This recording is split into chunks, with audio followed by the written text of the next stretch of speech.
Hello everyone, welcome to this channel knowledge centre RKJ. दोस्तों, Bihar board matric परीक्षा 2023 का आज सेकेंड सिटिंग में संस्कृत का एग्ज़ाम हो चुका है, यानी आप लोग का लास्ट एग्ज़ाम था। तो सबसे पहले आप सभी को आपके अच्छे रिजल्ट के लिए बेस्ट ऑफ लक। दोस्तों, इस वीडियो में देखने वाले हैं आज पूछे गए सभी ऑब्जेक्टिव को जो है 100% सही उत्तर के साथ देखने वाले हैं। तो आप लोग मिलान कर लीजिएगा आपका कितना सही हुआ है, और वीडियो के अंत में कमेंट भी कीजिएगा आपका कितना सही हुआ है। और ये भी कमेंट कीजिएगा कि आप बिहार के किस ज़िले से हैं, ताकि पता चल सके कि वीडियो कहाँ तक फैला है। तो आप कमेंट जरूर कीजिएगा कि बिहार के किस ज़िले से हैं। मेरे पास सेट कोड डी है, तो और पास कोई दूसरा सेट कोड है तो आपको चिंता नहीं करना है, क्योंकि जितना भी क्वेश्चन रहता है सब क्वेश्चन सेम ही रहता है, सिर्फ उसका नंबर चाहिए रहता है। तो आप आराम से रोक करके मिला लीजिएगा आपने कितना सही किए हैं। तो पहला प्रश्न है, युष्मत शब्द का रूप पंचमी व्यक्ति जो है एक वचन में क्या होगा? तो ये हो जाएगा त्वया। त्वत। ऑप्शन नंबर बी जो है सही उत्तर है। तो अगला प्रश्न है, पूर्वासात डैश दर्शनम अधिकम महत्वपूर्णम रिक्त स्थान के उचित विकल्प से भरे। तो ये हो जाएगा आपका ग्रामस्य। ऑप्शन नंबर ए मारे हैं तो बिल्कुल सही उत्तर है। दोस्तों, आगे बढ़ने से पहले वीडियो को लाइक जरूर कर दें और चैनल को सब्सक्राइब जरूर कर दें। तो अगला प्रश्न है, मंदाकिनी वर्णम पाठ में कुल कितने पद हैं? तो मंदाकिनी वर्णम पाठ में कुल जो है 5 पद है। ऑप्शन नंबर 20 का जो है सही उत्तर है। तो अगला प्रश्न है, विशालाक्षी संबोधनम किसके लिए प्रयुक्त हुआ है? तो यह हुआ है सीता के लिए। ऑप्शन नंबर ए मारे हैं तो आपका बिल्कुल सही उत्तर है। तो अगला प्रश्न है, स्वामी दयानंद के गुरु के कौन थे? तो इसके गुरु थे विरजानंद। ऑप्शन नंबर सी मारे हैं तो बिल्कुल सही उत्तर है विरजानंद। तो अगला प्रश्न है, मूल शंकरस्य मूर्ति पूजा प्रति अनास्था जाता रेखांकित पद का जो है प्रश्न निर्माण होगा, यानी मूर्ति पूजा का जो है क्या होगा? यह होगा कम। तो ऑप्शन नंबर ए जो है सही उत्तर है। तो अगला प्रश्न है, स्वामी दयानंद का जन्म कहाँ हुआ था? तो स्वामी दयानंद का जन्म जो है ये हुआ था टकारा नामक गाँव में। ऑप्शन नंबर सी मारे हैं टकारा नामक गाँव में, तो बिल्कुल सही उत्तर है। तो अगला प्रश्न है, सत्यार्थ प्रकाश के लेखक कौन है? तो सत्यार्थ प्रकाश के लेखक हैं Swami Dayanand. Option number B मारे हैं तो बिल्कुल सही उत्तर है। तो अगला प्रश्न है, भीखनटोला गांव कहाँ पर है? काफ़ी इजी है। तो भीखनटोला जो है यह बिहार के मुंगेर जिला में है। तो ऑप्शन नंबर ए मारे हैं बिहार, तो बिल्कुल सही उत्तर है। तो अगला प्रश्न है, उद्योगिनः पुरुषः डैश उपेति। तो लक्ष्मी उपेति। ऑप्शन नंबर डी मारे हैं तो आपका बिल्कुल सही उत्तर है लक्ष्मी। तो अगला प्रश्न है, संबोधनीय च सूत्र से प्रथमा विभक्ति किस वाक्य में है? तो इसमें है हे मोहना पुस्तक पठ। ऑप्शन नंबर डी जो है सही उत्तर है। तो अगला प्रश्न है, घन नेक्स्ट आपका है कि घंतु किस धातु का रूप है? तो ये जो है ये रूप है हन का। ऑप्शन नंबर सी इसका जो है सही उत्तर है। तो अगला प्रश्न है क्वेश्चन नंबर 13, राजन शब्द के प्रथमा विभक्ति एक वचन का रूप क्या होगा? तो इसका हो जाएगा राजा। ऑप्शन नंबर बी मारे हैं 13 का, तो आपका बिल्कुल सही उत्तर है। तो अगला प्रश्न है, मई पद का मूल रूप क्या होगा? तो मई पद का मूल रूप हो जाएगा अस्मद। ये जो है अस्मद का है। तो ऑप्शन नंबर ए मारे हैं तो आपका सही उत्तर है। तो अगला प्रश्न है, अन्वेषण में कौन सा उपसर्ग है? तो इसमें है अनु उपसर्ग। ऑप्शन नंबर सी मारे हैं तो आपका बिल्कुल सही उत्तर है। तो अगला प्रश्न है, हिरण्यमेन कौन सा प्रत्यय है? तो हिरण्यमेन में जो है मयट प्रत्यय है। ऑप्शन नंबर ए मारे हैं तो आपका बिल्कुल सही उत्तर है। तो अगला प्रश्न है, कुर्बन पद में कुदबन जो है किस प्रत्यय से बना हुआ है? तो ये बना हुआ है अक्त प्रत्यय से। ऑप्शन नंबर सी मारे हैं तो आपका सही उत्तर है। दोस्तों, आगे बढ़ने से पहले वीडियो को लाइक नहीं किए हैं तो फटाफट से वीडियो को एक लाइक करके चैनल को सब्सक्राइब जरूर कर दीजिएगा, और कमेंट भी कीजिएगा आपका कितना सही हुआ है। तो नम प्लस अक्त में कौन सा पद बनेगा? तो नम प्लस अक्त से जो है आपका पद बन जाएगा नमितम। ऑप्शन नंबर ए मारे हैं तो बिल्कुल सही उत्तर है। तो अगला प्रश्न है, गए धातु के लिट लकार उत्तम पुरुष एक वचन का रूप कौन सा होगा? तो आपका ये हो जाएगा गयामी। ऑप्शन नंबर 20 का जो है सही उत्तर है। तो अगला प्रश्न है, बंधु जोड़ तल से कौन सा पद बनेगा? तो इससे बन जाएगा बंधुता। ऑप्शन नंबर ए 20 का बिल्कुल सही उत्तर है। तो अगला प्रश्न है, कर्मवीर कथा में बालक किसकी शिक्षण शैली से आकृष्ट हुआ? तो यह आकृष्ट हुआ है शिक्षक की शिक्षण शैली से। तो ऑप्शन नंबर ए इसका जो है सही उत्तर है। तो अगला प्रश्न है, प्रशासन ने भीखनटोला के एक कोस की दूरी पर क्या स्थापित किया था? तो प्रशासन ने स्थापित किया था प्राथमिक विद्यालय। तो ऑप्शन नंबर सी मारे हैं तो बिल्कुल सही उत्तर है। तो अगला प्रश्न है, काला ध्वनो रत्त नत्त संयोगे सूत्र का उदाहरण है? तो इसका उदाहरण है ऋषि बनम अनुवसति। ऑप्शन नंबर बी इसका सही उत्तर है। तो अगला प्रश्न है विद्याहीनं का समस्त पद क्या होगा? तो इसका समस्त पद हो जाएगा विद्याहीनः। ऑप्शन नंबर सी इसका जो है सही उत्तर है। तो अगला प्रश्न है दशंधनः किस समास का उदाहरण है? तो ये उदाहरण है बहुव्रीहि का। ऑप्शन नंबर डी इसका जो है सही उत्तर है। तो अगला प्रश्न है किस समास में जो है उत्तर पद प्रधान होता है? तो उत्तर पद प्रधान होता है तत्पुरुष में। तो अगला प्रश्न है पो जोड़ इतर की संधि से क्या होगा? तो पो जोड़ इतर से आपका बन जाएगा पवित्र। ऑप्शन नंबर बी इसका जो है सही उत्तर है। तो अगला प्रश्न है नय वस्तुतः कौन सी संधि है?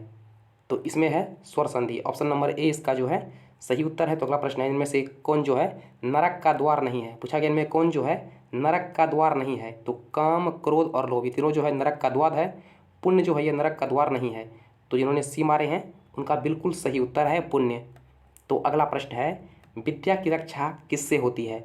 तो विद्या की रक्षा होती है योग से। ऑप्शन नंबर डी इसका जो है सही उत्तर है। तो अगला प्रश्न है छंद शास्त्र के प्रवर्तक आचार्य कौन है?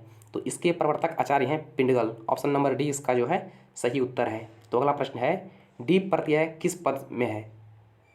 तो डी प्रत्यय जो है ये आपका श्रीमती में है। तो ऑप्शन नंबर ए इसका जो है सही उत्तर है। तो अगला प्रश्न है दीर्घ जोड़ तमप से कौन सा पद बन जाएगा? तो इसे बन जाएगा दीर्घतम।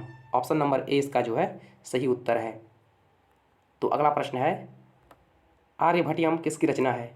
तो ये है आर्यभट्ट प्रथम की। ऑप्शन नंबर बी मारे हैं तो आपका बिल्कुल सही उत्तर है आर्यभट्ट।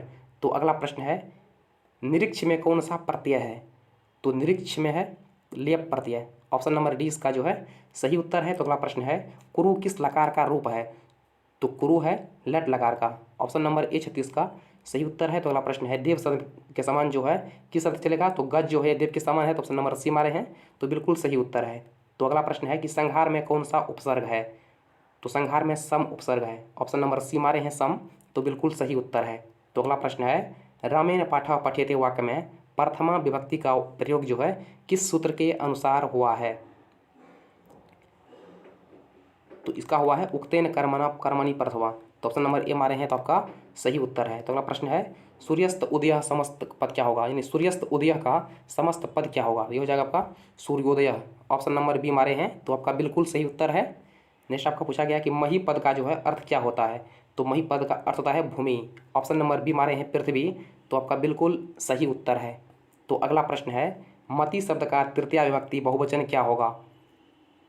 तो इसका हो जाएगा मति भी। ऑप्शन नंबर सी इसका जो है सही उत्तर है। तो अगला प्रश्न है पाटलिपुत्रा पटना के नाम से कब प्रसिद्ध हुआ था? तो पाटलिपुत्रा जो है मध्यकाल में हुआ था। तो ऑप्शन नंबर सी मारे हैं तो सही उत्तर है। तो अगला प्रश्न है पटना किस शब्द से निर्मित है?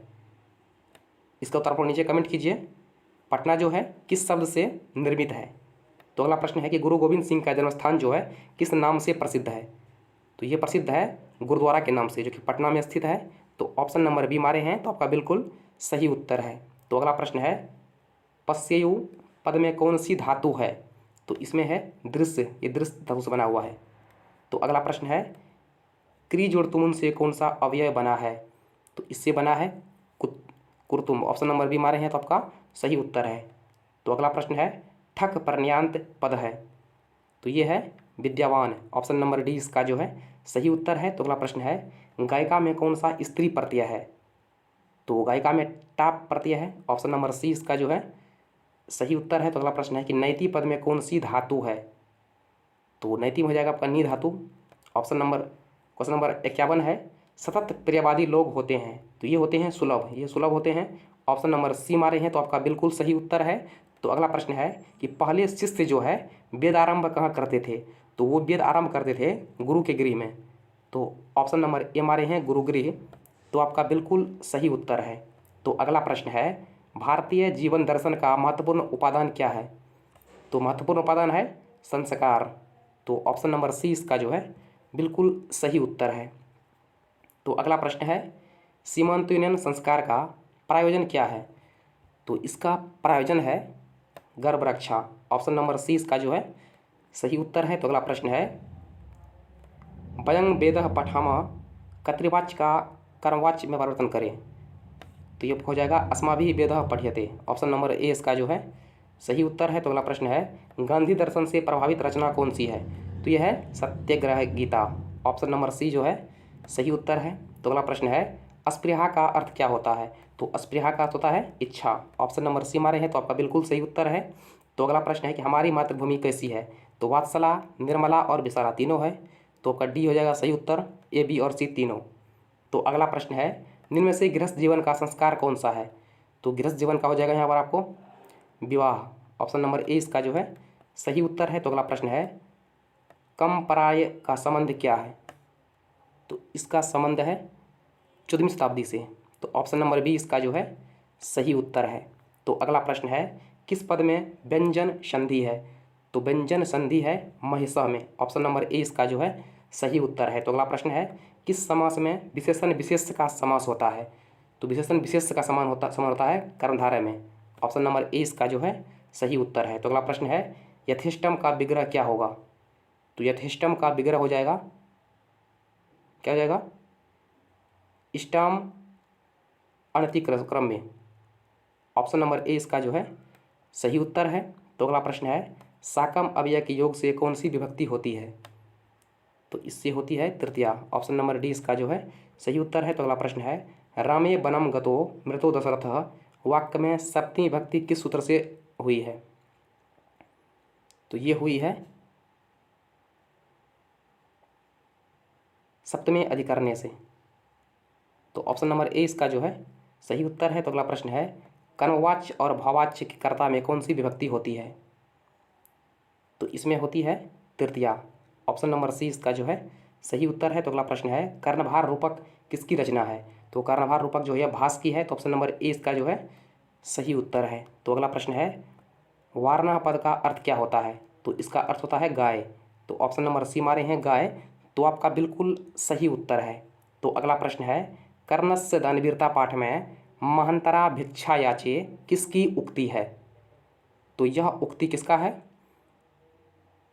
तो यह हो जाएगा कर्ण का, ये कर्ण का उक्ति है। ऑप्शन नंबर बी मारे हैं तो आपका सही उत्तर है। तो अगला प्रश्न है कर्ण सर्वप्रथम शक को जो है क्या देना चाहा था? तो कर्ण सबसे पहले जो उसे सोना देने के लिए कोशिश किया था। ऑप्शन नंबर डी मारे हैं तो आपका बिल्कुल सही उत्तर है। तो अगला प्रश्न है लौकिक सांस्कृतिक साहित्य की कवित्रों ने प्रथम कल्पना कौन है? प्रथम कला कौन है? तो इसकी प्रथम कला कौन सी है? विजयंका। ऑप्शन नंबर सी इसका जो है सही उत्तर है। तो अगला प्रश्न है कि अथर्ववेद में जो है कितनी मंत्र दर्शनवती ऋषिकाओं का उल्लेख किया गया है? तो इसमें कुल जो है 5 दर्शनवती ऋषिकाओं का जो है उल्लेख किया गया है और इसमें कुल जो है 24 जो है ऋषिकाओं है। तो यहाँ पर मंत्र पूछा गया है सामने, तो ये 5 है। तो ऑप्शन नंबर सी मारे हैं तो आपका बिल्कुल सही उत्तर है। तो इसका जितना बच गया है आपको नेक्स्ट वीडियो में मिल जाएगा। आपका कितना सही हुआ है नीचे कमेंट जरूर कीजिएगा। आपका जो है 50 में है, कितना सही हुआ है नीचे कमेंट जरूर कीजिएगा और वीडियो को एक लाइक करके चैनल को सब्सक्राइब जरूर कीजिएगा। तो फिलहाल इतना ही, मिलते हैं नेक्स्ट वीडियो से। तब तक के लिए जय हिंद।